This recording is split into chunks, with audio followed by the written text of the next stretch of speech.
জাতীয় বিশ্ববিদ্যালয়ের এই জায়গাটাতে যে আমাদের যে কোশ্চেনটা, আমরা যদি একটা কোশ্চেন দেখি, এই কোশ্চেনের জায়গাটাতে আমার মনে হয় যেন একটু চেঞ্জ আনলে বেশি ভালো হয়। যেমন ধরো এখানে আমরা 100 মার্কের ভেতরে 80 মার্ক, আর কি 80 মার্কের ভেতরে এখানে আমরা পড়ছি হচ্ছে 50, এখানে পড়ছি 20, এখানে পড়ছি 30, এখানে পড়ছি 10।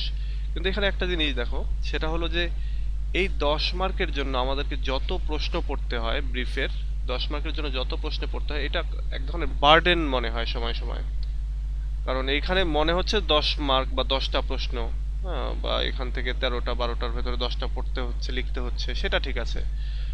বাট এটার জন্য আমাদের প্রত্যেকটা স্টোরি থেকে, সেটা আহ, ওটা থার্ড ইয়ারে লিঙ্গুইস্টিক, তারপরে সেকেন্ড ইয়ারে হিস্ট্রি, বা অন্য যেটাই হোক না কেন, এগুলো থেকে যত পরিমাণ ব্রিফ আমাদেরকে পড়তে হচ্ছে, এটা সত্যি একটা বার্ডেন হয়ে যাচ্ছে। তো এটা যদি এরকমটা করা হতো যে জাতীয় বিশ্ববিদ্যালয় হয়তো এই জায়গাটাতে একটু মার্কস বাড়িয়ে দিল, হয়তো এখানে 20, এখানে 20, তারপর এখানে ব্রডে এসে 40, এভাবে 40 40 80 করতে পারে। অথবা যদি এটা করা হতো যে এই অংশটা নাই করে দিল, এই অংশটা নাই, ব্রিফ দরকারই নাই।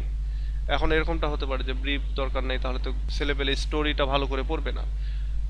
তো আপনি তাহলে মার্কসটা বাড়িয়ে দেন, মার্কসটা বাড়িয়ে দিলে এখানে যে পরিশ্রমটা হয় সেই পরিশ্রমটা সার্থক হবে।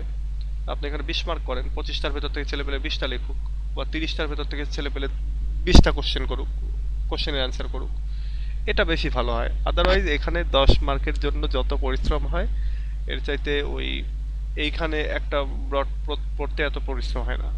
তো সেক্ষেত্রে আমার মনে হয় যে একটু স্টুডেন্টদেরকে একটু রিলিফ দেওয়ার জন্য, কষ্ট যাতে অত না হয় সেটার জন্য যদি একটু ভালো করে মানে এই জায়গাটা যদি একটু কাজ করা যায়, তাহলে সুযোগ আছে আর কি, আমার যেটা মনে হয়। তো এটা করলে দেখবা যে সবারই জন্য ইজি হচ্ছে।